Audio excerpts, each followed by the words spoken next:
Okay, just a moment. Oh no, we can't do this way. I think I need to reschedule this. Okay, I think there's an issue. It's not giving me what I want. See from my hand here. Yeah, I think it's fine. Can we all hear me? Okay. Yeah, I think it's okay. Although from my hand here, it's telling me to adjust to rotate back, but I think it's okay from what I can see here. Okay, is it okay this way? I think I should tilt it a little bit to this side. Okay, please let me know in the comment if it's okay. Okay, yeah, I think we are good to go. Just tilt it to the side a bit. Yeah, I think it's okay this way. Awesome, awesome. Okay, now good evening, everyone. It's great to have you all on board. Sorry, we're a bit behind schedule, but you know what is going on now in the country with service providers. There are always giving issues here and there, but finally we are here and we can actually do something today. So we're just going to walk through very quickly today's class. We're going to be looking at what are the causes of what are the factors that lead to poor teachers' image. You know, we said something in our previous class that teachers are very important figures in the community, but over time we realized that that title, the responsibility has kind of been degraded. All right, so we want to know what led to this, and I want to consider the factors that led to the degradation of the title, the responsibility of a teacher. Now, with this being said, let's go straight to it. But just before then, please, as you join the stream, do well to smash the like button. All right, and if you are new to the stream, do well to smash the subscribe button. Right, for those of us that might be interested in becoming a member of our private class, do well to reach out to me on www.tutorial.com, where you get to use the WhatsApp button on the top right hand corner. Private classes where we do the main, all right, the main thing. Okay, we have our Telegram classes back to back, as well as our YouTube classes. With this being said, let's opt into today's class. So we have, okay, please do not use the comment section to say hello, hi, good evening. Okay, so we have into actually EDU233. Talking about, like my marker is fading. We are talking about the factors that led to, all right, the poor image of teachers, the factors responsible for the poor image of teachers. So let's consider these factors very quickly. And now, to start with, we have, right, according to Morgan and Taiwo in 2004, Morgan and Taiwo in 2004 listed certain points. All right, Morgan and Taiwo in 2000, in the year 2004, has held, according to all right the research they did, and they were able to list out certain points that has led to this uh, that has led to the relegation or the degradation or the downgrading of um, teachers' image. All right. So very first thing we have is low. Okay. So factors that led to the low status of teachers. So according to Malogun, all right, we have Malogun, all right, Malogun and Taiwo. Good evening, Mr. Air Doctor. It's good to have you on board. Are you taking this course, sir? All right.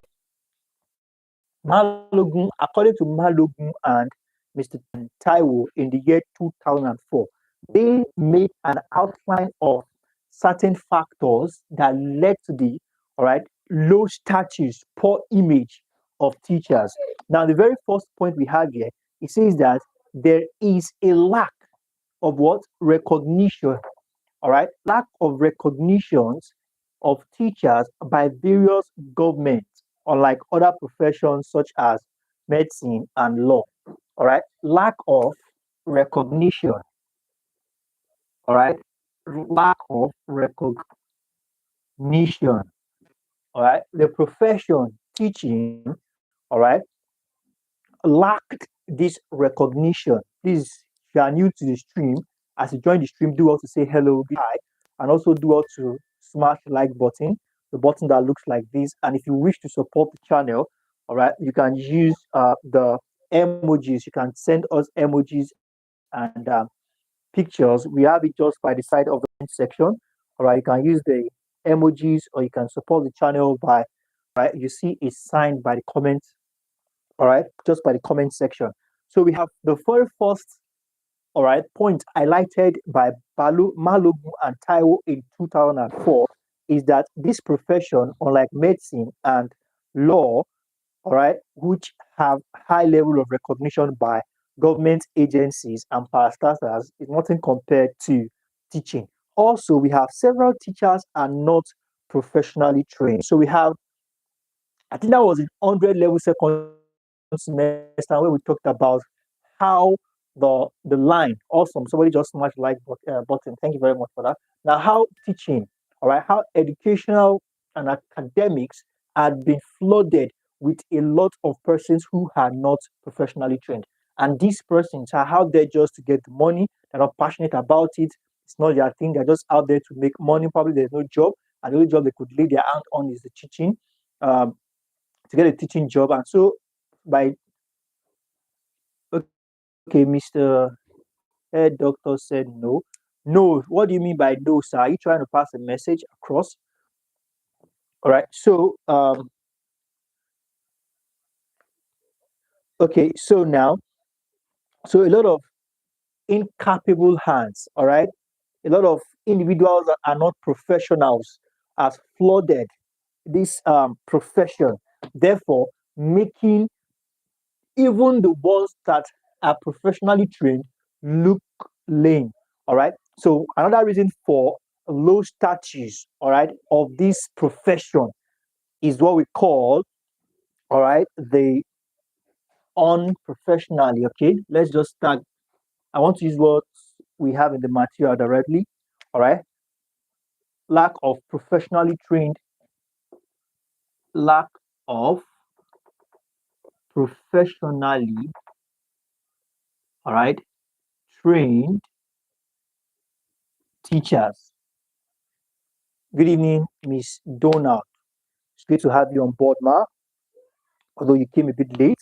Now, it says several teachers are professionally trained, which is very correct.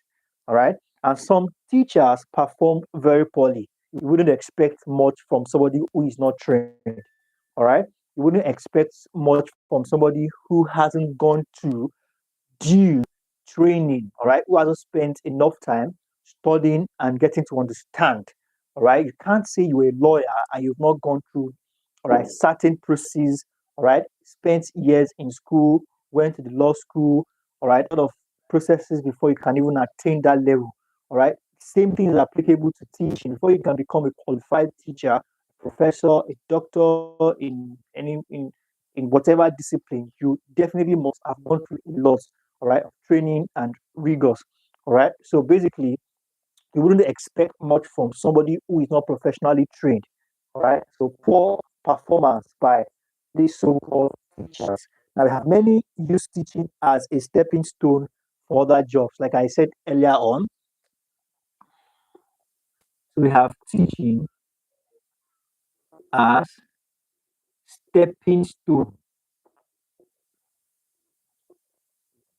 Okay, so I said it earlier that a lot of persons take up this job because there's no other thing to do, and the only one that seems available, all right, cheap labor. I know all these new schools definitely are out there looking for cheap labor. Okay, is teaching job. So this has also, all right, did some very unfortunate thing to the profession as well. Okay, so we have that as that. So let's continue. Now we have if there's something I had said you don't understand, please let me know in the comment section. Now, and as a result of the low status of this line, okay, I did not check the course material, the course title before joining. Well, it is EDU233, all right, and it's a course for students in the Department of Education, okay, students in the Faculty of Education and in the Department of Business Education, all right, in their 200 level first semester. So now, the all and sundry of this is that as a result of this low status and poor image of teachers, poor academic performance of students is on the increase at all levels. Definitely. Now, how children learn. All right, let's continue. Let's take the next step. How children learn. Okay, so now what we have under this, according to Adeyemo in the year 1985, okay, education should be child-centered. Okay, according to Adeyemo, education should be what? Child-centered. And if any good teacher wants to teach a child anything, he must bear in mind that he has a three-way traffic before him, right? Before we talk about the three-way traffic, please take note of this. All right. So let's cite Adeyemo. All right, Adeyemo in the year 1985. All right, Adeyemo in the year 1985 said education should be what? Child center. So I'm going to abbreviate. So I'm going to use edu should be what? Child centered. All right. Now, when we say education should be child centered, the very first class we had on this course, I made mention of something. All right. Talking about understanding individuals. All right. Be it a child or talking of adults. Everybody learning ability is different. So you, especially as a teacher, if a strategy works for a particular child, it doesn't mean the same strategy will work for every other child in the class, all right, or in any program or in any settings. So education should therefore be child-centered in the sense that the goal is that education has its effects. Now, and when I say education, we are not limiting it, we are not limiting it, we are not streamlining it to the four walls of the classroom. All right. When we say education, we are talking about the process of learning and therefore fostering change. If you have learned and there has been no change in behavior or manner of approach, then education has not taken its effect. Education is effective when you learn something, then you implement. The process of implementing is what determines whether education has taken place or not. So if you start teaching a child on a particular course, all right, on or a particular skill or discipline, definitely the child, the first stage at which you started educating this child, the child is regarded as what we call novice. All right. So as you proceed in this process of teaching this child, the child then becomes a beginner. All right. The child becomes a beginner. All right. Then we can talk about some other level, but definitely the child would definitely not be the same state you had started the education. All right, the child will not be in the same state after some time. And definitely, if you continue and consistently feed this child with the same principle or educational terms you've been using from the onset, you begin to realize that there are some certain changes, some obvious changes. So therefore, education, according to Adeyemo, should be what? Child-centered, in the sense that every child must grow. All right. So it is now the responsibility of the teacher to figure out what works for each child. Are we together? We highlighted some qualities of a good teacher. We said the teacher must be fond of the children. We also said that the teacher must always make the atmosphere conducive for learning. I'm, I'm talking about atmosphere conducive for learning. I'm not talking about having ACs, fan, good tables, and chair. No, that's not what we talked about in the last class. You can do all to go back to the class and check if you don't understand properly. But like it is said here, just trying to explain what it means that child centered. All right, it is your responsibility as a teacher to understand each child and know what works for each child.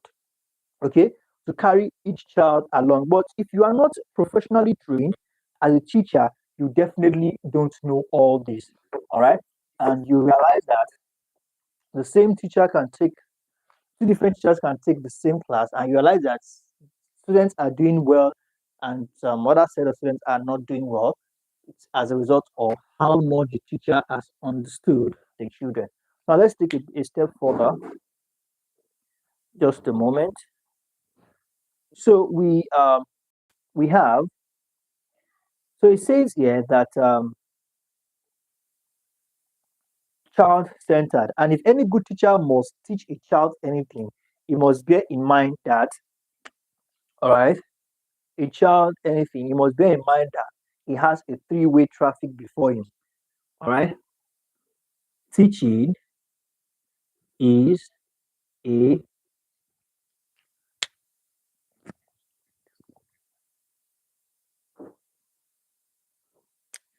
is a three-way traffic. Okay, teaching is a three-way traffic. Now we explain further. Okay, now we have he should know himself. Okay, he should know the subject matter, and he should know the child he's going to teach. Okay, so speaking of this three-way traffic, we have one, two, and we have three. So I'm going to use the red marker to write that out.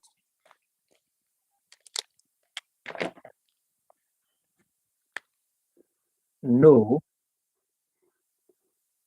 himself. Okay, he should know the subject matter. Know the subject. All right, know the subject matter and know the child.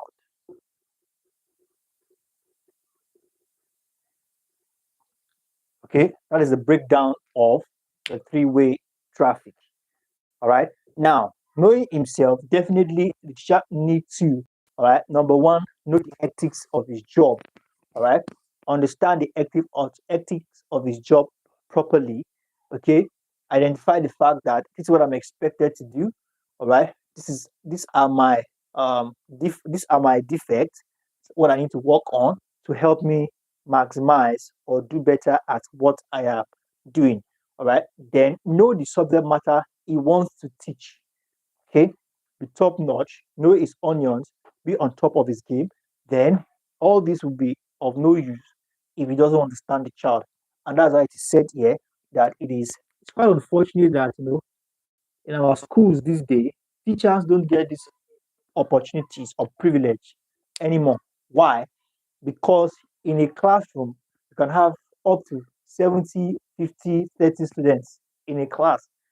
All right. And this same teacher will take 7, 5 course subjects. All right. So it's not supposed to be that way. All right. Maximum of 5, 10 students should be in a classroom. And one teacher should take a course. This will enable the teacher to focus on the child.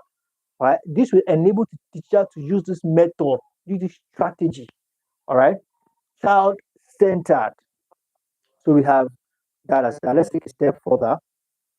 Now we have it says here that children learn more readily when there is something they see, feel, taste, touch, or smell. All right. So it said here, we're trying to talk about how children learn. All right. And we've talked about the fact that child learning for children should be child centered, all right, and the responsibility this teacher has a lot of responsibility in identifying himself, doing subject matter, and understanding the child. Now, speaking about the child, all right, the learning process of children becomes way effective when they can see, all right, learn better,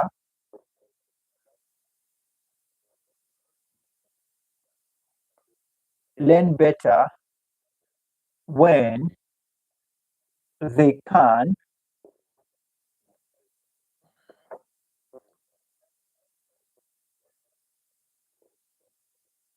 First, we have when they can see, all right, we have feel, okay, we have taste, all right, we have touch, and lastly, we have smell, all right. So basically, they can feel, they get to see, talk about content, talk about video content, talk about shorts, talk about videos, all right, educate them. They even learn well when they see, when they watch, not just reading or not just reciting on the whiteboard or blackboard or whatever. All right, but video content really, really helps. What they see, even without even hearing, what they see. That's why they learn a lot from watching of cartoons and the like. So they learn a lot from what they see, what they can feel. Definitely, seeing has a lot to do with feelings. Okay, and when we talk about tasting now, probably there are certain subjects that has to or drinks, and they can tell which is sweet and which is bitter, and what they can touch. All right, we're talking about using of toys, all right, shapes, solid shapes, and pictures, crafts, and the likes. And tasting and smell works hand in hand.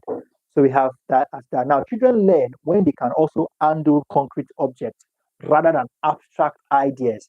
All right, this has to do with touching, all right, handling concrete ideas,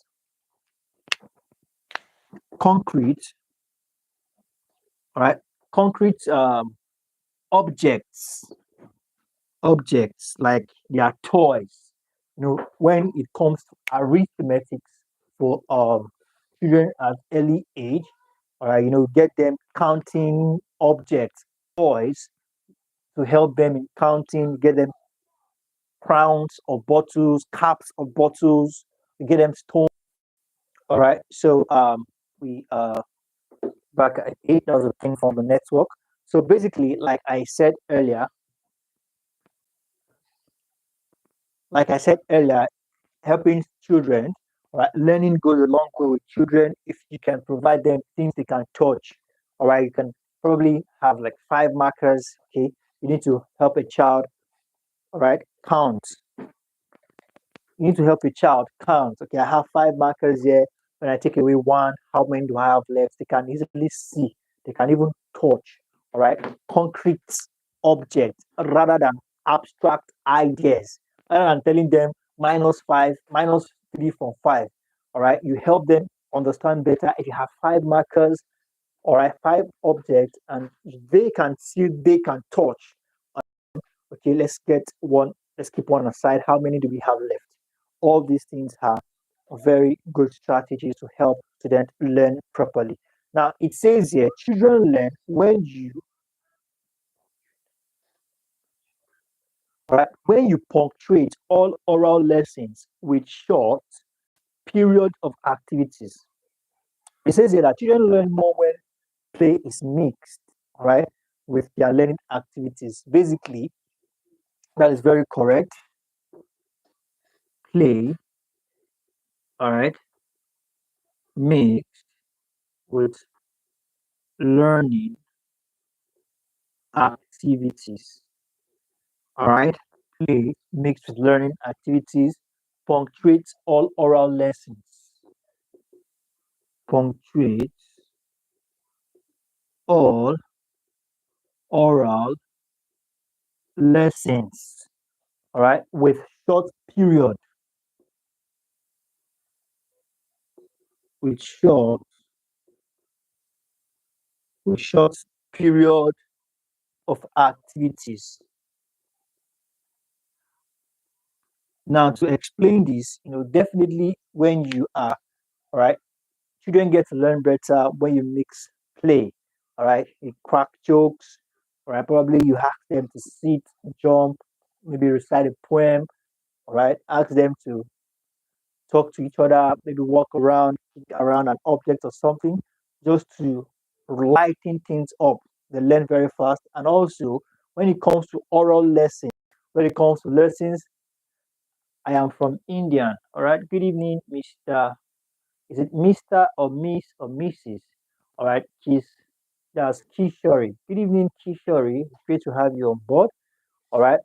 Basically, this is a course for the Department of Business Education 200 level first semester. If you want to know more about what this channel, you can look us out on our website, our official website, www.tutorhour.com, or you can look us out on Google, www.tutorhour.com, and you can send me a direct message to the WhatsApp button on the top right hand corner on our website.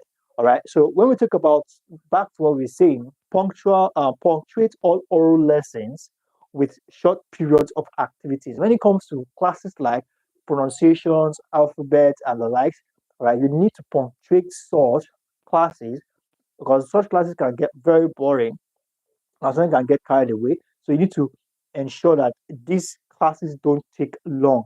All right, you have to break them. All right, punctuate it with short periods of activities. So we have that as that. I think we'll call it a wrap here for today. All right, so thank you very much, everyone. So we have, for example, students can write notes, draw, or even write answers to questions between lessons. So these are strategies. We also have repetitions. Repetition aids learning. Thus, teachers should make a point of duty, right, to ask students, right, repetition, right, repeating helps children learn better as well. So, student teachers should make it a point of duty to ask students from time to time to know what they have gained so far during the lesson. So, definitely, we'll call it a wrap here for today. And in our next class, we'll take it up from factors affecting learning. In our next class, we might need to right move at a little bit uh, fast pace so we can cover a lot of ground. So thank you very much, everyone. So I believe you've been able to gain something into this class. Please let's do all to send our notes to the class as they are highly essential. We use it in monitoring our progress. All right. For those of us that might be interested in becoming a member of the class, do also reach out to me on www.tutor.com. I'll be waiting and I'll be very much happy to welcome you into the family. Have a wonderful evening. I look forward to seeing you all in the subsequent tutorial. Bye for now.